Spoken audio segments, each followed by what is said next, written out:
कृष्णं नारायणं वन्दे कृष्णं वन्दे व्रजप्रियम् कृष्णं द्वैपायनं वन्दे कृष्णं वन्दे प्रीतासुतम् कृष्णाय वासुदेवाय हरये परमात्मने प्रणतक्लेशनाशाय गोविन्दाय नमो नमः। नारायणाय नमोस्तुते। श्री सद्गुरुदेवाय नमोस्तुते। ॐ विष्णवे नमः। ॐ विष्णवे नमः। ॐ विष्णवे नमः।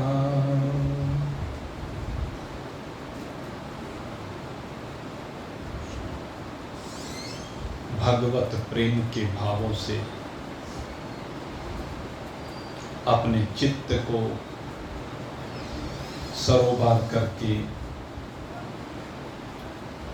भगवत प्राप्ति की इच्छा को मन में बसाए।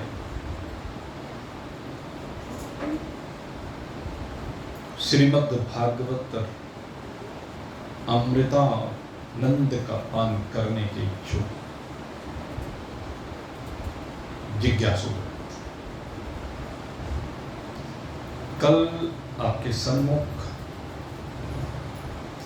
युधिष्ठिर के राज्याभिषेक और उसके उपरांत भगवान श्री कृष्ण के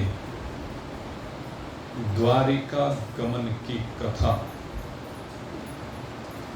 आपके सम्मुख रखी गई थी। किस प्रकार से हस्तिनापुरवासी और द्वारिकावासी हृदय में ही परमात्मा को बसाए हुए हैं। उनका चित्त भगवान श्री कृष्ण के प्रेम में डूबा हुआ है। आज जो चर्चा हमारे सम्मुख आने जा रही है वह बड़ी दिव्य चर्चा है। एक नियम है सृष्टि का कि जो सृष्टि भगवान ने बनाई है, इस सृष्टि के सर्जन के साथ इस सृष्टि का लय निश्चित किया हुआ है। जिसका भी संयोग हुआ है उसका वियोग निश्चित है। जहां कहीं भी कोई भी प्राणी अगर अपनी यात्रा को प्रारंभ करता है तो एक न एक दिन यात्रा का पर्यवसान अवश्य में होता है। और इस बात को हम सब भली प्रकार से जानते हैं कि जो यात्रा हम सभी ने जितने भी समय पहले भूतकाल में प्रारंभ की थी, वह जीवन की यात्रा निरंतर आगे बढ़ती जा रही है। और किस ओर बढ़ती जा रही है? कहते पर्यवसान की ओर बढ़ती जा रही है। रोज जीवन बीता जा रहा है।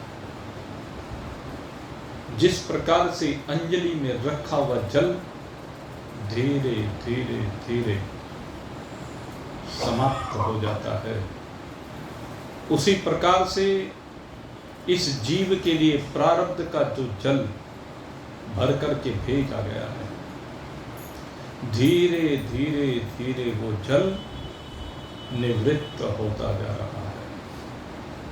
और एक न एक दिन ये जल जैसे ही समाप्त हो जाएगा, जिस प्रकार से वृक्ष में जिस दिन रस समाप्त हो जाता है, उसी दिन उस वृक्ष की इतिश्री हो जाती है।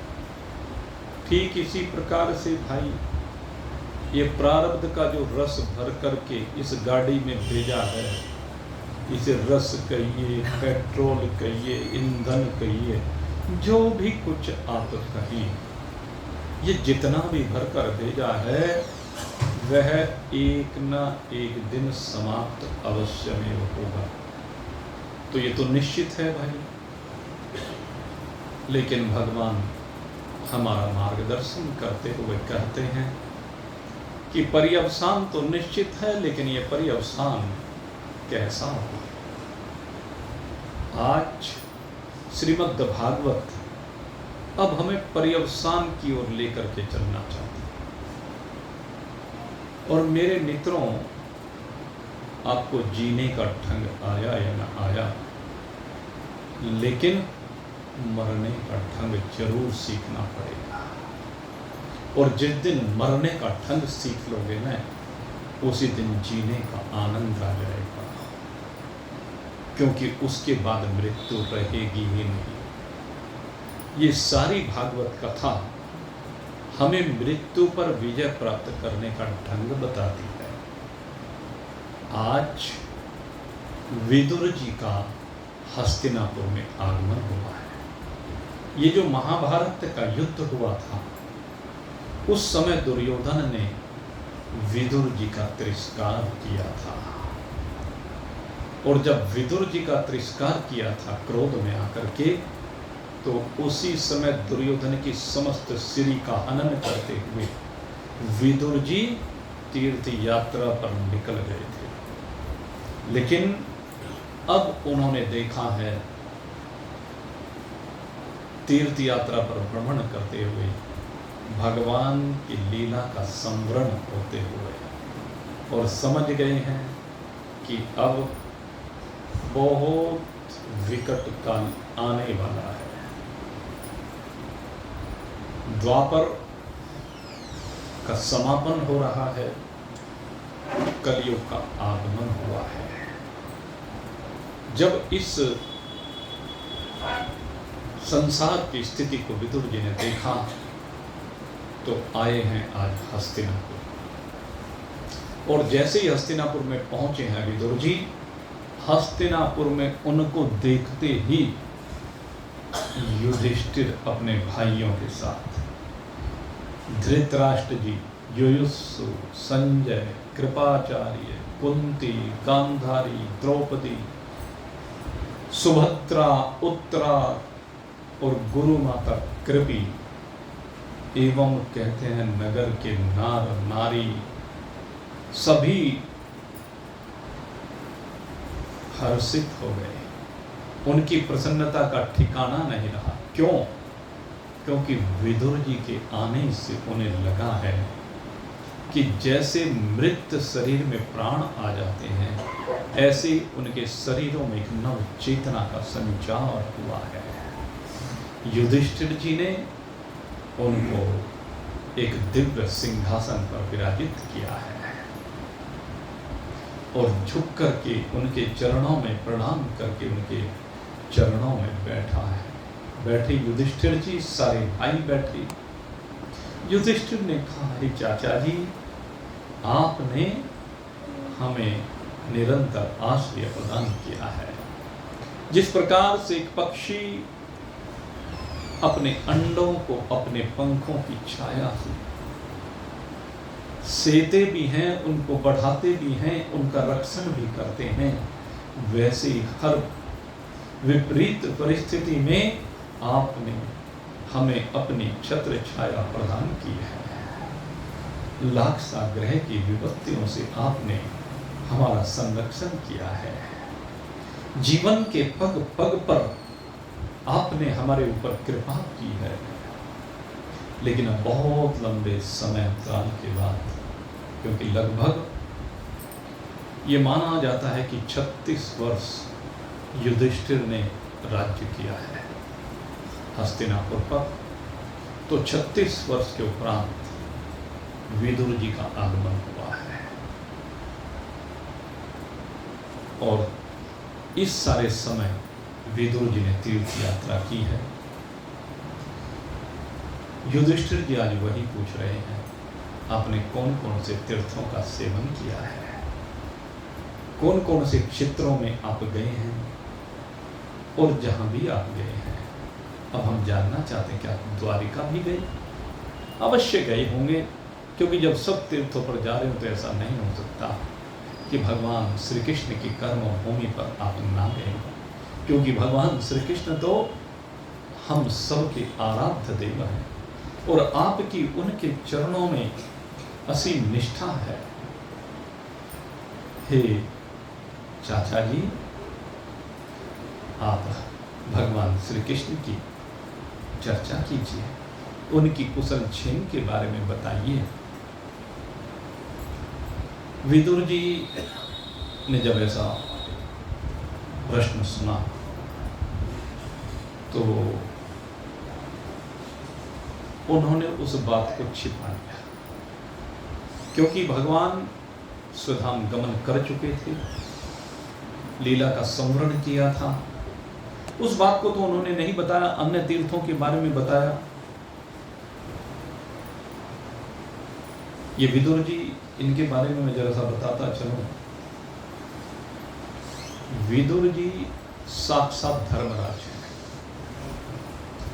और एक शाप के कारण से 100 वर्ष के लिए इनको शूद्र का शरीर धारण करना पड़ा है। घटना इस प्रकार से आती है कि मांडव्य नाम के ऋषि थे, तो जो मांडव्य नाम के ऋषि थे,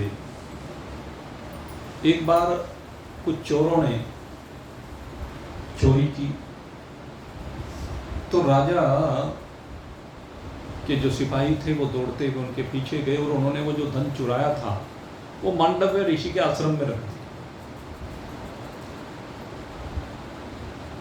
तो राजा के जो सैनिक थे उन्होंने देखा, अरे ऋषि बना फिरता है, चोरी करता है, पकड़ करके ले गए। लेकिन मांडव्य ऋषि बिल्कुल चुप रहे, शांत रहे, कुछ नहीं कहा।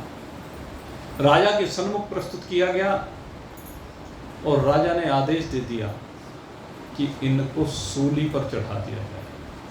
पहले सूली हुआ करती थी। सूली क्या होता था कि भाले हुआ करते थे, कहती थी, और उन भालों के ऊपर, उनकी नोक के ऊपर जिसको दंड दिया जाता था उसको बैठा दिया जाता था। अब मांडव्य ऋषि को भालों की नोक पर बैठाया गया और वो भाले सारे शरीर का छेदन कर देते थे। लेकिन मांडव्य ऋषि बड़े तपस्वी थे, उन्होंने राजा से तो कुछ नहीं कहा, लेकिन अपनी योग शक्ति के द्वारा उनको भाले छू भी नहीं सके, क्योंकि सिद्धि प्राप्त थी, सब प्रकार की सिद्धियों से संयुक्त थे। हमारे यहाँ योग दर्शन में अष्ट सिद्धियों का वर्णन किया गया, नव निधियों का वर्णन किया गया। अनिमा, महिमा, गरिमा, लघुमा, प्राप्य, प्रापव्य, ईशित, वसित्व, ये 8 सिद्धियों का वर्णन योग दर्शन में किया गया है। इनमें, इन सिद्धियों में क्या क्या होता है? सूक्ष्म रूप को धारण कर लेना, विराट रूप को धारण कर लेना। हनुमान जी ने दोनों काम किए, सूक्ष्म रूप धरी सिंह दिखाओ और विकट रूप धरी लंक जलावा। तो दोनों सिद्धियां इनके पास ही थी। वैसे तो हनुमान जी के तो भाई सिद्धि प्रदाता है, सारी ही सिद्धियां उनके पास थी। अष्ट सिद्धि नवनिधि के दाता असवरदीन जानकी, श्री हनुमंत लाल जी की तो ऐसी महिमा थी।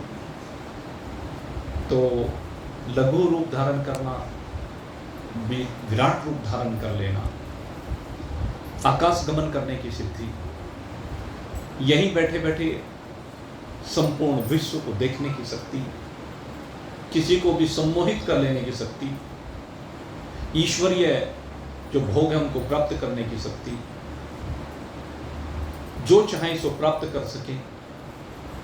यही लोक और पारलौकिक कोई भी वस्तु जिसकी अभिलाषा हो उसी को प्राप्त करने की शक्ति सामर्थ्य, इस प्रकार से अष्ट सिद्धियां होती हैं। तो मंडव ऋषि के पास भी यही सिद्धियां थी। तो सूली उनका कुछ नहीं बिगाड़ पर। राजा ने देखा, ओ तूने तो अनर्थ कर दिया, ये जो तेरे सैनिक हैं इन्होंने बहुत बड़ी गलती की है। ये तो एक सिद्ध पुरुष को यहां पर पकड़ करके ले आए हैं और ये तो धैर्यवान है, सब सिद्धियों से संयुक्त है। वो राजा ऋषिवर के पास गया और जाकर के चरणों में प्रणाम किया और प्रणाम करके कहा कि हे ऋषिवर, मुझे क्षमा कर दीजिए, मेरे सैनिकों से और मुझसे बहुत बड़ी गलती हुई है, अज्ञानवश ऐसा कार्य हुआ है। और आप कुछ बोले भी नहीं, आपने कुछ कहा भी नहीं। मांडव ऋषि ने तब भी कुछ नहीं कहा, चुपचाप वहां से चल दिए। और वहां से चलने के उपरांत सीधे धर्मराज के लोक में पहुंचे। और जैसे मांडव ऋषि धर्मराज के लोक में पहुंचे, धर्मराज ने प्रणाम किया, कहने लगे प्रणाम की आवश्यकता नहीं, मैं तो तुम्हारे से जवाब मांगने आया, क्योंकि मैं जानता हूं कि जो विधान किया गया है, काहू न काहू को सुख दुख कर दाता, निजकृत कर्म भोग सब दाता। सब अपने कर्मों का भोग होता है, लेकिन मेरी समझ में ये नहीं आ रहा है कि मैंने ऐसा कौन सा कर्म किया, क्योंकि मैं अपने अनेक जन्मों को जानता हूं और उनमें मुझे कोई भी कर्म ऐसा दिखाई नहीं देता है जिसके कारण से मुझे सूली पर चढ़ा दिया गया। ये कौन से अपराध की सजा तुमने मुझे दी, मैं ये जानना चाहता हूं। धर्मराज ने कहा, हे चित्रगुप्त, जरा खाता निकाल करके बताओ। और खाता निकाल करके बताया कि बचपन में इन्होंने एक कांटे के द्वारा एक झाड़ियों में एक कोई जीव था कोई भी, तो उसका छेदन कर दिया, उसका छेदन किया। धर्मराज जी ने कहा उसी की सजा आपको मिली है। मांडव ऋषि कहने लगे अपने शास्त्र को खोल करके देखो। 12 वर्ष तक की अवस्था जब होती है तो उसमें केवल प्रारब्ध का भोग होता है। 12 वर्ष की अवस्था तक कर्म का भोग नहीं होता। 12 वर्ष तक क्योंकि अबोधता होती है, अज्ञानता होती है, तो वहां तक केवल कर्म भोग है जो पूर्व में किया हुआ है। हो सकता है मैंने किसी जीव को कांटा चुभोया हो, तो आप उसकी सजा मुझे नहीं दे सकते। वो तो अज्ञानता में, अनभिज्ञता में है। अबोध बालक का पाप है और वो पाप की श्रेणी में नहीं आता है, अज्ञानता है वो तो उसी समय इन मांडव ऋषि ने शाप दिया कि जाओ धर्मराज, मैं तुम्हें शाप देता हूं कि 100 वर्ष तक तुम्हें मृत्यु लोक में रहना पड़ेगा और शूद्र योनि में तुम्हें जन्म लेना पड़ेगा और वहां पर सारी जिंदगी गुत्थियां सुलझाते रहना, धर्म और धर्म के चक्र में फंसे रहना, सारी जिंदगी मकड़ी जैसे अपना जाला बनती है और उसी में उलझी रहती है, तुम्हें भी उसी तरह से उसमें उलझा रहना पड़ेगा। तो उसी के कारण से ये विदुर जी यहां पर मृत्यु लोक में आए हैं। लेकिन मृत्यु लोक में भी आए तो शूद्र शरीर में भले ही रहे हों, लेकिन इनसे बड़ा धर्मात्मा, इन जैसा ब्रह्म ज्ञानी उस समय कोई दूसरा दिखाई नहीं देता था। इससे यह भी सिद्ध होता है कि भाई जो बार बार ये वर्ण की बात की जाती है ना, ज्ञान तो किसी को किसी भी वर्ण में हो सकता है। सबरी को क्या ज्ञान नहीं हुआ? निषाद को क्या ज्ञान नहीं हुआ? विचार करके देखें, एक कुब्जा जो दासी थी उसको क्या ज्ञान नहीं हुआ? जब तो भगवान उसके यहां गए, उससे मिले। विदुरानी के छिलके के भोग को भगवान ने स्वीकार किया। तो इसलिए और विदुर जी से बड़ा कोई दूसरा उदाहरण नहीं है, क्योंकि ये भगवान वेद व्यास के अंश से एक दासी के द्वारा उत्पन्न हुए हैं। तो इसलिए ये दासी पुत्र कहलाए। लेकिन ये महामंत्री थे हस्तिनापुर के, और हस्तिनापुर के महामंत्री रहते हुए सारी जिंदगी बेचारे उलझे ही रहे, धर्म की व्याख्या करते रहे। भाई धर्मराज है साक्षात, तो धर्म की व्याख्या तो उन्होंने की है, भरपूर की है, लेकिन उस सब के बावजूद आखिर में दुर्योधन के क्रोध के कारण से उन्होंने हस्तिनापुर का परित्याग ही कर दिया, और अब आए हैं यही विदुर जी, और आकर के युधिष्ठिर से मिले, सब परिजनों से मिले। इसके बाद ये आए हैं अब अपने काम पर, और काम क्या है? अब ये गए हैं धृतराष्ट्र के पास, और धृतराष्ट्र के पास जाकर के अब धृतराष्ट्र को दुत्कारना प्रारंभ किया है। पहले कहा, रे धृतराष्ट्र, आप मेरे बड़े भाई हैं, आप काल की गति को नहीं पहचान रहे हैं, बूढ़े हो गए, इतनी आयु आपकी हो गई है, 100 साल से भी ऊपर की आयु हो गई धृतराष्ट्र की। अब बहुत भयंकर समय आ रहा है महाराज, इसलिए यहाँ से निकलो, शीघ्रता के साथ इस राज्य का परित्याग करो, क्योंकि अब सर पर काल मंडरा रहा है और उसको टालने का कोई उपाय नहीं है आपके पास, क्योंकि काल के वशीभूत तो सभी प्राणी हैं, और बात ही बात में वियोग हो जाएगा, पता भी नहीं चलेगा। आप यहां चिपके पड़े हो इस राज सिंहासन के चक्कर में, चिपके पड़े हो धन से, चिपके पड़े हो सम्मान से, इन पद प्रतिष्ठा से आप चिपके पड़े हो। ये वस्तुएं आपको बांध रही हैं, आप समझ नहीं रहे हो। अरे कब तक इनसे चिपके रहोगे कि ये जो आपके चाचा, ताऊ, भाई, सगे संबंधी, पुत्र, वो जो सब थे सारे के सारे महाभारत के युद्ध में मारे गए। आपकी उम्र ढल चुकी है, बुढ़ापा आ गया है, और आपको लज्जा नहीं आती, दुत्कारा है, आपको लज्जा नहीं आते, पराये धन पर पल रहे हो। अरे जिन्होंने, जिस भीम ने आपके 100 पुत्रों को मारा है, उससे अपमानित होकर के यहां रह रहे हो, तुम्हें लज्जा नहीं आती? जिनकी भूमि का तुमने हरण कर लिया था, धन का हरण कर लिया था, उन्हीं के टुकड़ों पर पल रहे हो, लज्जा नहीं आती? बहुत सी बातें वैराग्य से संबंधित धृतराष्ट्र को यहां पर विदुर जी ने कही है, और जब बहुत दुत्कारा, बहुत समझा, क्योंकि आदमी ऐसे मान के थोड़े ना देता है, इतना आसान थोड़े ना है वैराग्य का होना, सही समझ का होना। चिपके रहते हैं। इस चिपकाल को खत्म करना, इस आसक्ति को समाप्त करना, ममता और अहमता से बाहर निकलना इतना आसान नहीं है भाई। जन्म जन्म से मोह के संस्कार पड़े हुए हैं, काम क्रोध के संस्कार पड़े हैं, लोभ मोह के संस्कार पड़े, मद मात्सर्य के संस्कार पड़े हुए, राग द्वेष के संस्कार पड़े हुए हैं। ये जो जन्म जन्म से संस्कार पड़े हुए हैं ना भाई, इनकी सीमा से ऐसे बाहर नहीं निकला जाता है। इनकी सीमा से बाहर निकलने के लिए किसी विदुर जैसे सद्गुरु की आवश्यकता होती है। यद्यपि विदुर जी छोटे हैं, और विदुर जी ने सनक सुजात को बुला करके इन्हें ब्रह्म ज्ञान की भी चर्चा कराई है। महाभारत के युद्ध से पहले सनकादिक ऋषि, सनत सुजात जो है ना, ये सनत कुमार, जो 4 सनकादिक ऋषि आपको बताए हैं, उनमें सनत कुमार को बुलाया था इन्होंने।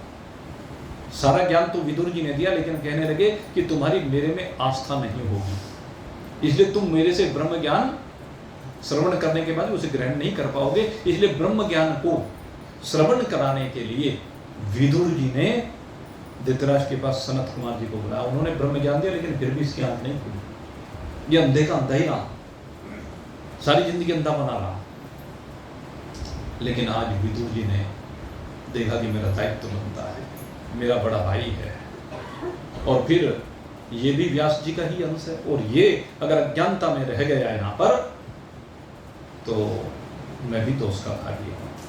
इसलिए धृतराष्ट्र को आकर के वैराग्य का उपदेश दिया है, और अब इस वैराग्य के उपदेश को जब दिया तो उसके बाद धृतराष्ट्र के प्रज्ञा चक्षु खुले। यहां पर कहा कि अब प्रज्ञा चक्षु खुल गए धृतराष्ट्र के।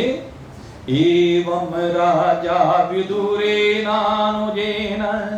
प्रज्ञा चक्षुर्बोधितः आजमीढः छित्त्वा स्वेषु शनैः पाशान् दृढीम्रहो निश्चरक्राम भ्रातसं दर्शिताधवः। और फिर जो मार्ग विदुर जी ने दिखाया उस मार्ग का अनुगमन किया। और जैसे ही गांधारी ने देखा, सुवर्णनंदी गांधारी, वो भी अपनी पतिदेव का अनुकरण करते हुए उस यात्रा पर उनके साथ निकल पड़ी। संन्यास को धारण किया और संन्यास को धारण करके यह निकल। प्रातः काल युधिष्ठिर जी धृतराष्ट्र की चरण वंदना करने के लिए आया करते थे। आज जब चरण वंदना करने के लिए आए तो कहीं पर धृतराष्ट्र जी और गांधारी जी दिखाई नहीं दिए। बहुत परेशान हुए कि कहाँ चले गए। बड़े परेशान कि मैंने कहीं उनकी कोई अवहेलना तो नहीं कर दी, मेरे से कोई पाप तो नहीं हो गया जो मुझे उनकी सेवा से वंचित होना पड़ रहा है। बहुत विचार किया लेकिन समझ में नहीं, और बहुत परेशान हुए भी युधिष्ठिर जी। और आखिर जब परेशान हुए तो कहते हैं उस समय देव ऋषि नारद और तुम्बरु गंधर्व, ये भगवान शंकर के पास रहने वाला तुम्बरु गंधर्व है, ये दोनों यहाँ युधिष्ठिर जी के पास आए। और युधिष्ठिर जी के पास आकर के उन्होंने कहा, धर्मराज तुम धृतराष्ट्र के लिए शोक मत करो, क्योंकि अब जो है सबके सर पर काल मंडरा रहा है। सबको अब यहां इस यात्रा को परिपूर्ण करना है।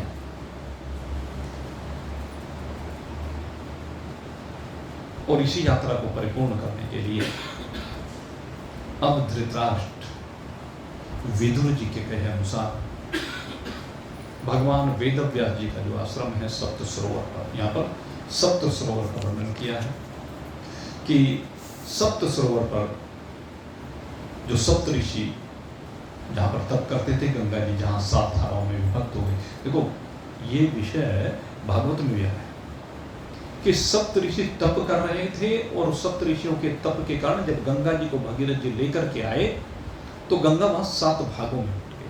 उन ऋषियों का सम्मान करते हैं, ये भी कह सकते हैं उन ऋषियों की परिक्रमा की है, हम ये भी कह सकते हैं।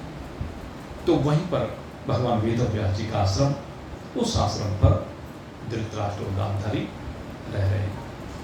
और मैं तुम्हें बता दूं, अब से 5 दिन बाद धृतराष्ट्र जी इहलोक से परलोक गमन करेंगे और वहां पर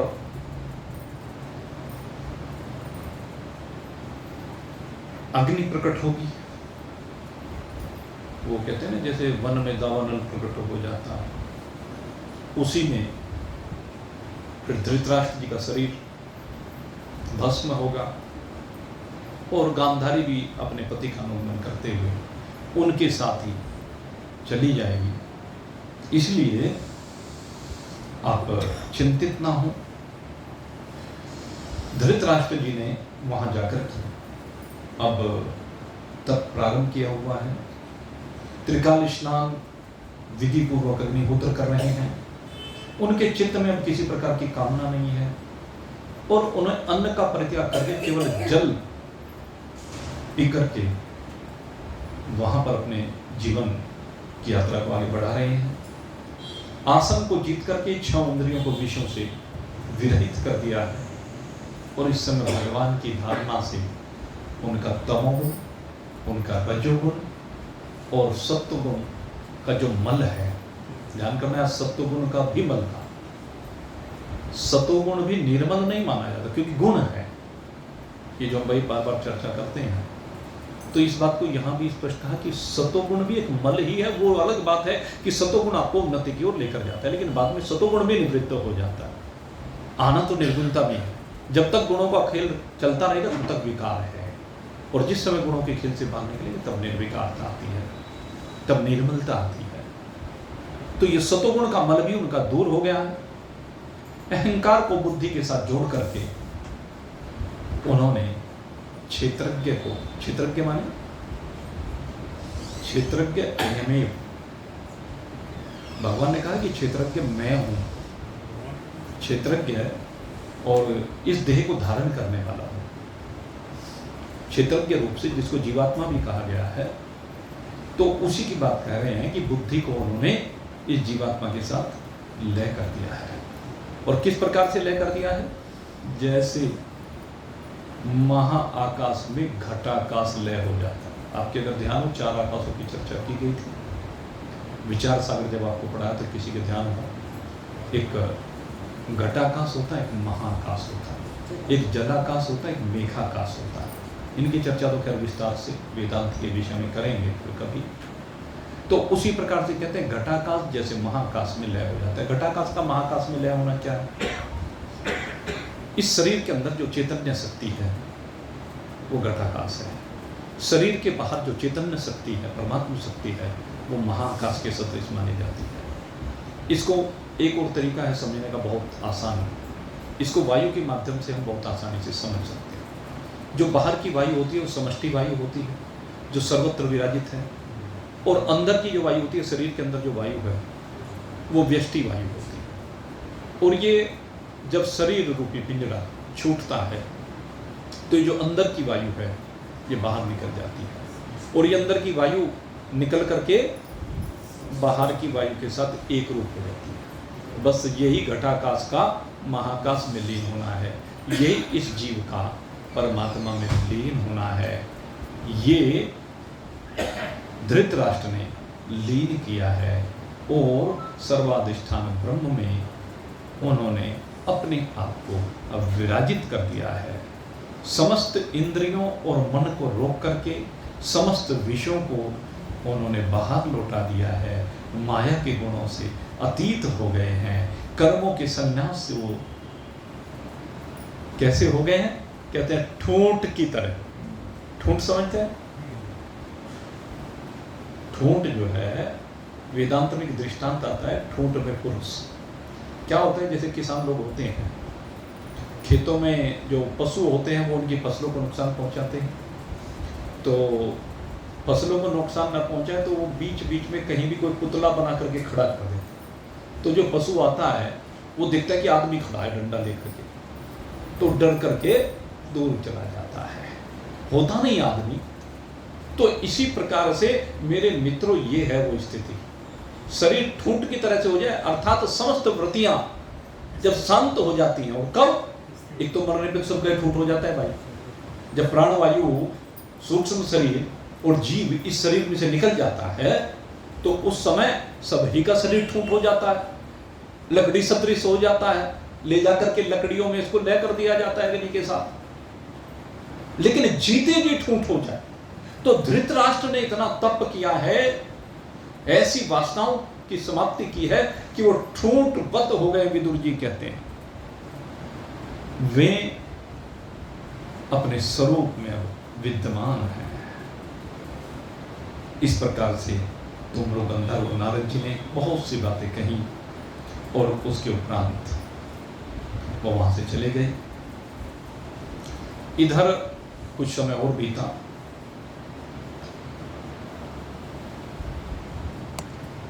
युधिष्ठिर ने अर्जुन को, क्योंकि बहुत लंबा समय हो गया था, द्वारिका से कोई खैर खबर नहीं आई थी, राज्य करते हुए 36 वर्ष, जैसे मैंने आपको बताया, लगभग 35 वर्ष कह लीजिए उस समय घटना रही होगी। तो युधिष्ठिर के मन में आया कि अर्जुन को भेजता, और अर्जुन को भेजा द्वारिका। अर्जुन द्वारिका गए और द्वारिका में जाकर के जो घटनाएं घटी उनको तो अर्जुन जानता है, क्योंकि वहां पर भगवान ने अपनी लीला का स्मरण करना प्रारंभ किया है। और जब भगवान लीला का स्मरण कर रहे थे उसमें कारण बड़ा था प्रभास क्षेत्र में, प्रभास क्षेत्र बड़ा दिव्य पुनीत पावन क्षेत्र था। ये प्रभास क्षेत्र जो हमारा इस समय वहां पर सबसे पहला ज्योतिर्लिंग प्रकट हुआ सोमनाथ जी में, उसके आसपास का क्षेत्र प्रभास क्षेत्र कहलाता है।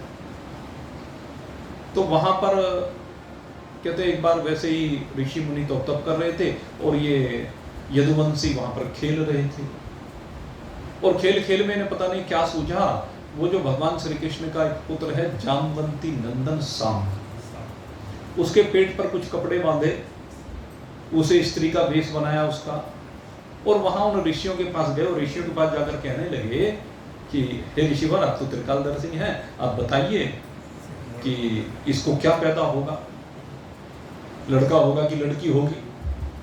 अब ऋषियों ने कहा बच्चों जाओ मखौल मत करो, कि नहीं नहीं बताइए। अब वो जिन पर कहने लगे इससे वो पैदा होगा जो तुम्हारे सारे कुल का नाश करेगा।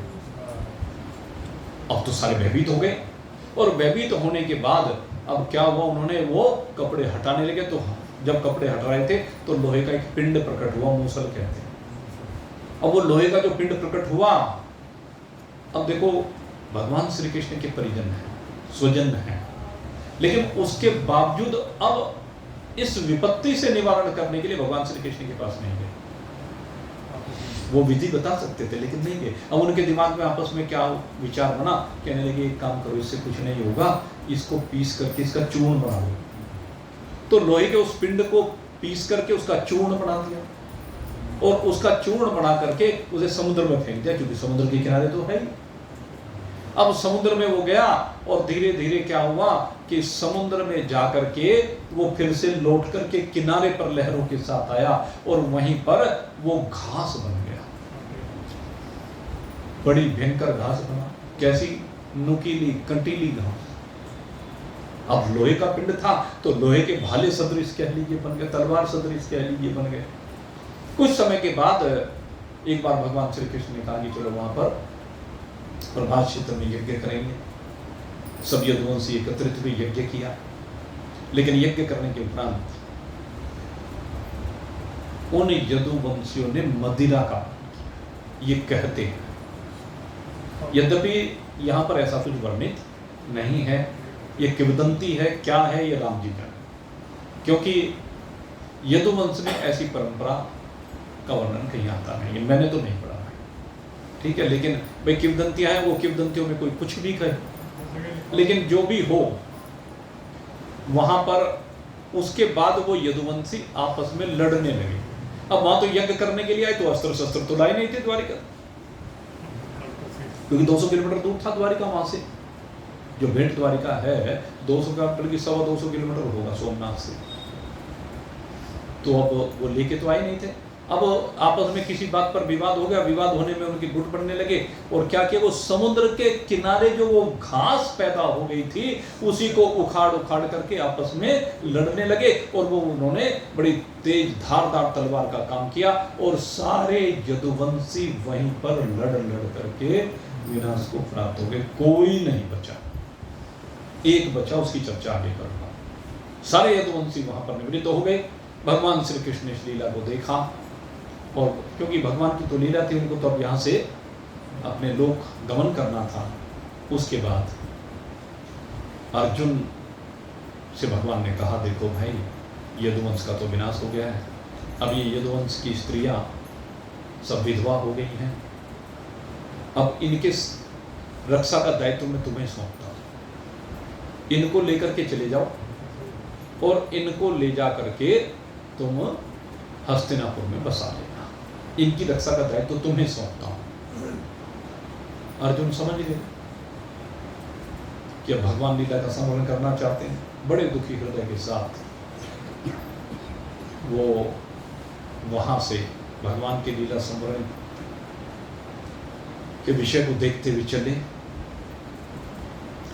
इधर भगवान श्री कृष्ण वो एक पेड़ पर बैठ गए। वहां पर सोमनाथ के पास ही एक जगह है जिसका नाम है भलस्वा तीर्थ। आपको बताएं, भलस्वा, भलस्वा तीर्थ कहते हैं सर, मेरे ध्यान। सोमनाथ जी के निकट ही है, चलो जो भी है नाम, लगभग हाँ 4-5 किलोमीटर है सोमनाथ से, वेरावल स्टेशन पड़ता है। तो वहाँ पर एक वृक्ष के ऊपर बैठे थे। इतने में कहते हैं कि उधर से एक भील आया। भील ने पक्षी समझ करके भगवान के पैर नीचे लटका हुआ था, उसे देख करके बाण चलाया और उसी बाण के द्वारा भगवान ने अपनी लीला का स्मरण किया। और भगवान की लीला का स्मरण हुआ जब अर्जुन जा रहा था, और अर्जुन जब जा रहा था तो रास्ते में भीलों ने ही आक्रमण कर दिया। और जब भीलों ने आक्रमण किया तो अर्जुन गांडीव लेकर के उनका सामना करने लगा, उन स्त्रियों को बचाने लगा, लेकिन उन भीलों के सामने कुछ नहीं किया। उसका गांडीव धरे का धरा रह गया। जब गांडीव के प्रहार से कुछ भी नहीं हो रहा है, अर्जुन समझ गया समय बड़ा बलवान है भैया, समय बड़ा बलवान। भिल्लों ने लूट ली गोपियां, वही अर्जुन वही पान। अर्जुन रोने लगा कि अब भगवान चले गए हैं। इस गांडीव की जो शक्ति थी, इन बाणों में जो शक्ति थी, वो सारी की सारी शक्ति भगवान के साथ ही चली गई। अर्जुन रोता रोता बड़ा भाव विहल होकर के भगवान श्री कृष्ण की लीलाओं का स्मरण करते हुए किसी तरह से हस्तिनापुर पहुंचता है।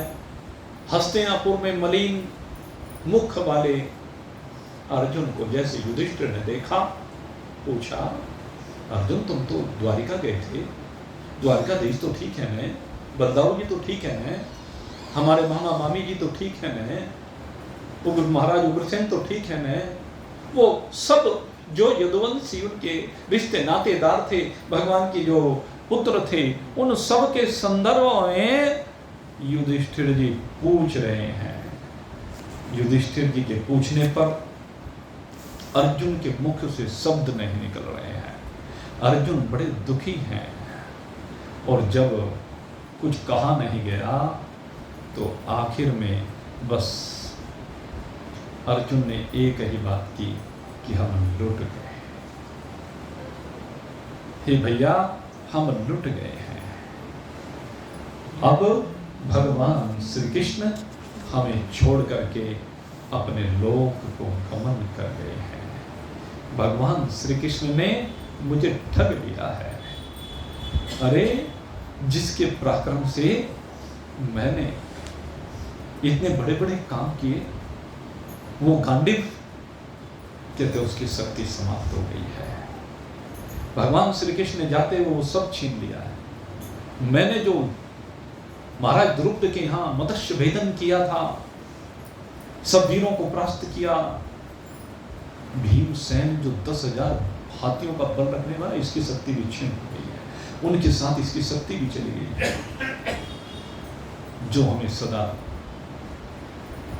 आश्रय देते थे, हमारी रक्षा करते थे, अरे जिन्होंने मुझे वो शक्ति दी जिसके कारण से मैंने भगवान शंकर को भी युद्ध में तृप्त किया, और भगवान शंकर ने प्रसन्न होकर के मुझे पाशुपात अस्त्र दिया था, कि आज वो सब शक्तियां चली गई हैं।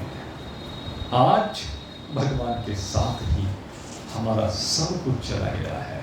अब हमारे पास कुछ भी नहीं है। एक अबला की भांति अर्जुन रोने लगे।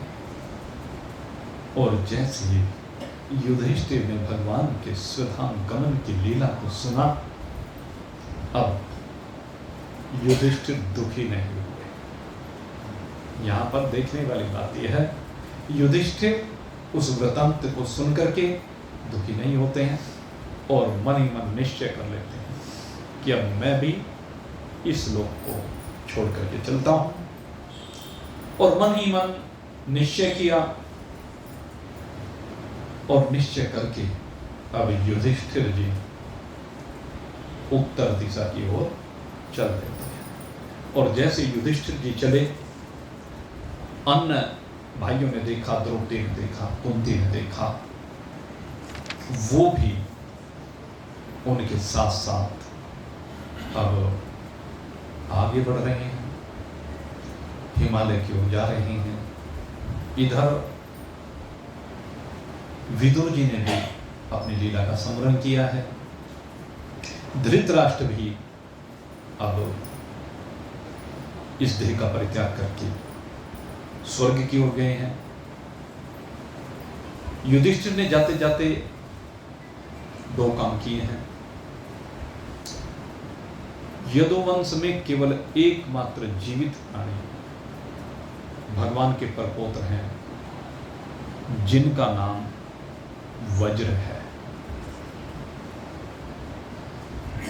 भगवान के पुत्र प्रद्युम्न जी, प्रद्युम्न के पुत्र अनिरुद्ध जी और अनिरुद्ध के पुत्र वज्र। और ये वज्र जिस समय यदुवंश का संहार हुआ उस समय ये अपने नाना के यहाँ आए हुए थे, इस कारण से ये वहां बच गए थे। तो इन्हीं को मथुरा का राज्य दिया। मथुरा के सिंहासन पर युधिष्ठिर ने वज्र को बैठाया और यहां पर परीक्षित का अभिषेक किया। और परीक्षित का अभिषेक करने के बाद किसी की बाट देखे बिना बिल्कुल गूंगे बहरे बनते हुए, न किसी को कुछ कहना न कुछ सुनना, ये है स्थिति। मैं कह रहा था ना पर्यवसान कैसा होना चाहिए। तो युधिष्ठिर जी का पर्यवसान कहते हैं बिल्कुल किसी की ओर दृष्टि न डालते हुए, किसी की बात न सुनते हुए, किसी को कुछ न कहते हुए, हृदय में उस पर ब्रह्म का ध्यान करते हुए, यद गतवान निवर्तन्ते तद धाम परमम मम, कहते हैं वो उस ओर जा रहे हैं जिसको प्राप्त करने के बाद फिर लौटना नहीं होता।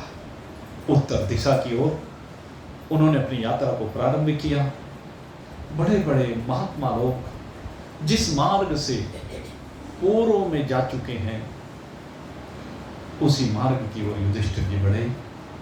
भीमसेन, अर्जुन, नकुल, सहदेव सभी ने देखा कि कलयुग का आगमन हो गया है, इसलिए उन सब ने भी निश्चय किया कि अब तो केवल भगवान के चरण कमलों में चित्त को लगा करके अब केवल उन्हीं की प्राप्ति करनी है। वो सब भी उनके पीछे पीछे चल देते हैं और केवल उनका चित्त अब भगवान श्री कृष्ण में रमन कर रहा है। उनके हृदय में भगवान के अतिरिक्त और कोई भाव नहीं। उनकी धारणा भगवताकार हो चुकी है। उनका ध्यान, उनकी भक्ति, उनका भाव उमड़ उमड़ करके आ रहा है।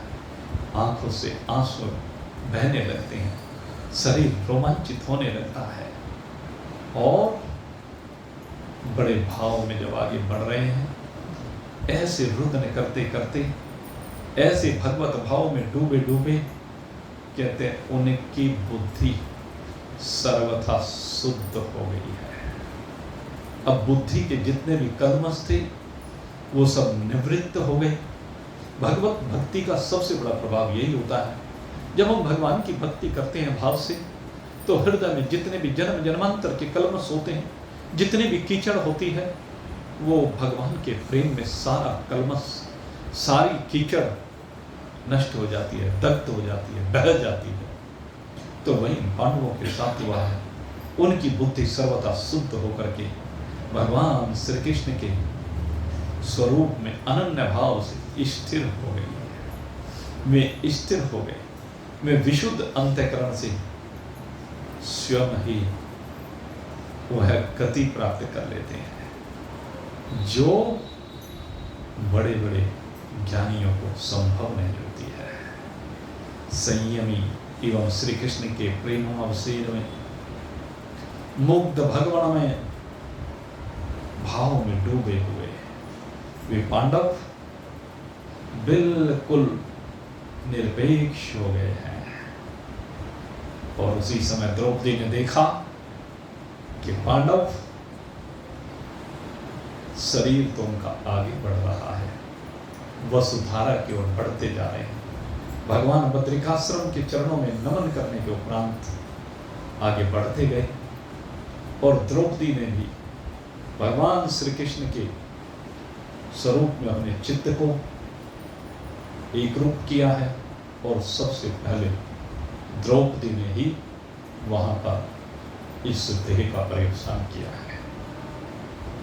हो गया, ये कह लीजिए, कृष्णमय हो जाने के बाद नकुल सहदेव का हुआ। उसके बाद अर्जुन भी इस लोक से गमन करते हैं, भीम भी गमन करते हैं। यद्यपि ये कथा यहाँ पर नहीं आती है, ये कथा मैंने अन्यत्र पढ़ी है, स्वर्गारोहण पर्व आता है, उसके अंतर्गत इसकी चर्चा है महाभारत में। और उसके बाद कहते हैं कि एक युधिष्ठिर की परीक्षा लेने के लिए एक कुत्ते का रूप धारण करके स्वयं धर्म आए हैं। वो साथ में चल रहा है, विमान आया है स्वर्ग से, और विमान में स्वर्ग के पार्षदों ने कहा कि आइए महाराज, आप सशरीर स्वर्ग। यद्यपि सशरीर कोई भी स्वर्ग नहीं जाता है, लेकिन युधिष्ठिर चूंकि धर्मपुत्र हैं, इसलिए उनको लेने के लिए विमान आया। उन्होंने कहा कि नहीं, मैं अकेला नहीं जाऊंगा, ये कुत्ता भी मेरे साथ चलेगा। तो उन्होंने कहा कि नहीं, ये तो नहीं जा सकता, कि ठीक है, फिर मैं भी नहीं जाऊंगा। अरे, जिस स्थल तक मेरे भाई मेरा साथ नहीं निभा पाए, मेरी पत्नी मेरा साथ नहीं निभा पाई, मेरे बंधु बांधव सब पीछे छूट गए, लेकिन ये मेरे साथ बढ़ा जा रहा है, इसका मतलब ये कोई सामान्य जीव नहीं है। तूने सकल बनाई आज स्वान की, मुझे गोदड़ी उठाई इंसान की। जर्रे जर्रे में है झांकी भगवान की, किसी सूझ वाली आंख में पहचान की। कुत्ते ने या तो नामदेव ने फिर भगवान को देखा, या युधिष्ठिर ने वहां पर भगवान को देखा। आखिर जब बहुत युधिष्ठिर ने कहा तो धर्मराज प्रकट हो गए, उस स्वान के शरीर का परित्याग किया, और धर्मराज जी स्वयं युधिष्ठिर को साथ में लेकर के चले। और जब लेकर के जा रही तो एक घटना और आती है। देखो भाई, एक शास्त्र का सिद्धांत है, कर्म प्रधान विश्व कर रखा, जो जस करहि सो तस फल चाखा। जिसने जो किया है उसका फल अवश्य में भोगना, अवश्यमेव भोक्तव्यम कृतम कर्म शुभा शुभम च। अब जब युधिष्ठिर को लेकर के चले तो मार्ग में कहते हैं कि उन्हें नरक में से होकर के निकाल करके लेकर के, और वहां जब उन्होंने जीवों की स्थिति देखी तो वहां देखा कि उनके सारे भाई भी उसमें पड़े हुए, उसके बंधु बांधव। उन्होंने जैसे युधिष्ठिर को देखा, अरे युधिष्ठिर स्वर्ग की ओर जा रहे हैं, कहने ठहरो ठहरो युधिष्ठिर, तुम्हारे आने से, तुम्हारे शरीर का स्पर्श करते हुए जो वायु आ रही उससे हमें सुख मिले, इसलिए तुम रुको जरा यहाँ। युधिष्ठिर रुक। धर्मराज ने कहा नहीं, ये तुम्हारे लिए नहीं है, तुम्हें तो स्वर्ग जाना है। कि नहीं, मैं अपने बंधु बांधवों को छोड़ करके स्वर्ग नहीं जा सकता हूं। अरे, जो मैंने किया वही इन्होंने किया है, इन्होंने सारे जीवन मेरा साथ निभाया है। वहां पर काफी लंबी चर्चा होती है धर्मराज के साथ, और उस चर्चा के बाद फिर कहते हैं कि उन सबको भी विमान पर बैठा करके स्वर्ग ले जाया गया। और स्वर्ग में जब पहुंचे तो यहां पर युधिष्ठिर ने धर्मराज से प्रश्न कहने लगे, महाराज में जिज्ञासा है, उस जिज्ञासा का समाधान आप ही कर सकते हैं। मैं जानना चाहता हूं कि मुझे उस नरक से क्यों निकाल करके लाया गया, वो नरक क्यों दिखाया गया, जबकि वो एक शराब था। कहने लगे, युधिष्ठिर, ये तुम्हारे कर्म का फल है। तुमने जीवन में केवल एक बार असत्य बोला, एक बार झूठ बोला। जिस समय आचार्य द्रोण युद्ध कर रहे थे, और आचार्य द्रोण के युद्ध करते हुए भगवान श्री कृष्ण ने प्रेरणा दी, और उस प्रेरणा से भीम ने एक अश्वत्थामा नाम के हाथी का वध कर दिया। द्रोणाचार्य को जब पता चला, भीम ने जाकर के कहा कि मैंने अश्वत्थामा को मार दिया, अश्वत्थामा को मार दिया, तो द्रोणाचार्य को अपने पुत्र के मरने का बड़ा शोक हुआ, लेकिन कहने लगे अश्वत्थामा को मारने वाला तो कोई पैदा नहीं, क्योंकि चिरंजीवी है। लेकिन अब भीम कह रहा है कि अश्वत्थामा को मार दिया है। कहने लगे भीम तुम्हारे कहने से मुझे विश्वास नहीं होगा, अगर युधिष्ठिर कह दे तो मैं मान जाऊंगा। युधिष्ठिर को बुलाया गया। भगवान श्री कृष्ण ने कहा युधिष्ठिर कह दो कि अश्वत्थामा मारा गया। कहने प्रभु मैं झूठ नहीं बोल सकता, युद्ध जीता जाए या हारा जाए मैं झूठ नहीं बोलूंगा। अरे कहने लगे अच्छा तुम कह दो कि अश्वत्थामा मारा गया, नर नहीं हाथी। कहले हाँ ये मैं बात कह दूंगा, इसमें कोई झूठ भी नहीं है, नरो आप। तो द्रोणाचार्य के पास युधिष्ठिर जी पहुंचे।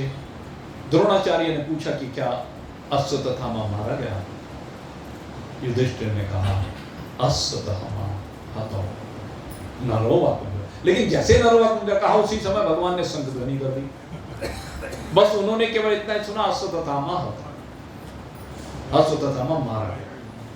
और इसी बात पर द्रोणाचार्य जी ने वहीं पर युद्ध का परित्याग कर दिया। वहीं पर द्रोणाचार्य जी उस रथ पर ही समाधिस्थ हो गए। वहीं पर समाधिस्थ होकर के ध्यान में बैठ गए, और जैसे ही ध्यान में बैठे इतने में धृष्टद्युम्न आया, और धृष्टद्युम्न ने आकर के तलवार से द्रोणाचार्य का शीश काट दिया। तो कहते हैं तुमने जब अश्वत्थामा के बारे में द्रोणाचार्य जी को कह तो दिया, लेकिन अश्वत्थामा के वध को ठीक से सुना नहीं, उस समय तुम्हें उस शंका का परिहार करना चाहिए था। द्रोणाचार्य जी को दोबारा कहना चाहिए था जब भगवान ने शंख ध्वनि कर दी, लेकिन तुम अपने लाभ के लिए वहां पर इस बात को छिपा गए। भगवत इच्छा समझ करके तुमने ऐसा किया। इसीलिए जैसे द्रोणाचार्य जी के साथ धोखा हुआ, उसी प्रकार से तुम्हें धोखे से ये नरक में को लेकर के जाया गया। तो भाई कर्म कोई भी कर ले, पाप कर्म कोई भी कर ले, अधर्म कोई भी कर ले, उसका फल तो किसी न किसी रूप में भोगना ही पड़ेगा। इसीलिए हमारे शास्त्र बार बार कहते हैं भाई सत्य संयुक्त जीवन को जियो, अहिंसा संयुक्त जीवन को जियो, भगवत प्रेम से संयुक्त जीवन को जियो, वैराग्य संयुक्त जीवन को जियो। इसी से परमात्मा की प्राप्ति होगी। आप सबके लिए बहुत बहुत शुभकामना करते हुए अब आज के सत्संग को यहीं पर विश्राम देते हैं। कल फिर चर्चा करेंगे, और कल की जो चर्चा है बड़ी महत्वपूर्ण है, क्योंकि कलयुग का आगमन हो रहा है परीक्षित जी के साथ, और यहीं से अब हमारी भागवत कथा अब उस दौर में पहुंच रही है जहां से भागवत का ज्ञान सुखदेव जी परीक्षित जी को देते हैं। तो कल कलयुग की चर्चा आपके सामने की जाएगी। भाई कलयुग ने क्या किया, परीक्षित ने क्या किया, वो सब चर्चा कल करेंगे। तब तक के लिए भाई जय राम। पूरी सच्चिदानंद भगवान